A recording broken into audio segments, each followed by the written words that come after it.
Теңдемелерди улантабыз.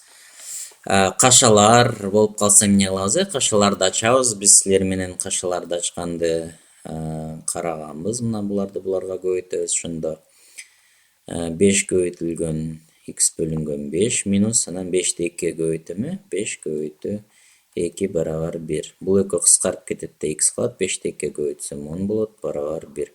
Минус 10ду бул жакка алып өтсөм барабар 1 плюс 10 болот. Ошондо x барабар 11 болуп калат экен. Кийинки бул эсепти чыгарсак, кашаны ача берсек 8 көбөйтүлгөн x 4 минус 8 көбөйтүлгөн 1 барабар 5. Бул экөө кыскарып кетет да 2. Ошондо бул жакка чыгарайын. 2x минус 8 барабар 5 болсо, муну бияка алып өтсөм 2x барабар 13, анан x барабар 13 бөлүнгөн 2 болот. 13ти 2-ге бөлүп койсом 6,5 болот. Андан кийин моуну чыгаралы.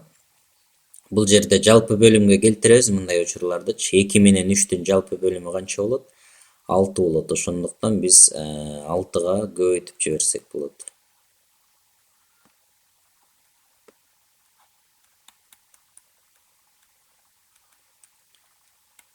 Алтыга бардыгын көбөйтөбүз. Муну да. Ошондо бул экөө кыскарат.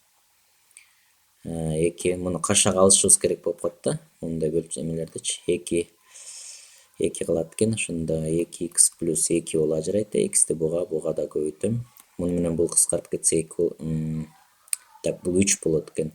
3x плюс 3 минус 2x плюс 2 барабар 6 болуп калат экен. Жок, могу жер плюс болбойт, балдар карагыла. Могу жер минус болгон үчүн 2-ни буга көбөйтсөм минус 2x, анан минус 2-ни 1-ге көбөйтсөм минус 2 болот. Ушул жерден жаңылып калбашыңар керек да азыр. Сыртта могу жер минус болгондо бөлүмдөн кутулганда могу экөөнүн белгиси өзгөрөт. Түшүнүңөрбү? Ушундай болгон үчүн. Анан 3x минус 2x болсо x эле калат. 3төн 2-ни алсам 1 калат. 1ди бул жакка алып өтсөм минус 1 болуп өтөт. 6тан 1ди алсам 5. X барабар 5 болот экен. Анан кийинкини да ошондой кылабыз. 5 менен 3түн жалпы бөлүмү 15 болот. Бардыгын 15ге көбөйтөлү. Муну да 15ге көбөйтөбүз. Ошондо 15 менен 5 кыскарат дагы бул жер 3 болот. Муну менен муну кыскартсак 5 болот. Ошондо жазып алсам 3 2x плюс 1 плюс 5x плюс 1 барабар 0.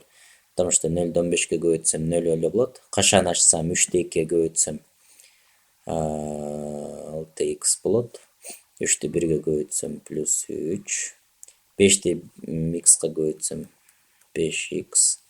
5ті 1-ге көбөйтсөм 5 болот барабар 0. 6x-ка 5x-ті кошсом 11x болот. 3-кө 5-ті кошсом 8. Бул жака алып өтсөк минус 8 болот. X барабар минус 8 бөлүнгөн 11. Мына x ушундай чыгат экен. Мына теңдемелерди силер менен чыгардык балдар, үйрөндүк. Ушул теңдемелерди көбүрөөк кайра көрүп машык кыла. Силер могу кашаларды ачканга аябай көбүрөөк машыгышыңар керек. Ушуларды катасы жок туура ачканды үйрөнсөңөр, анан могу жерде минус болгон учурда эмне болуп кетет экен? Мындай минус болуп калган учурларга көңүл бургула. Кийинки сабакта силер менен теңдемелер системасын үйрөнөт экенбиз.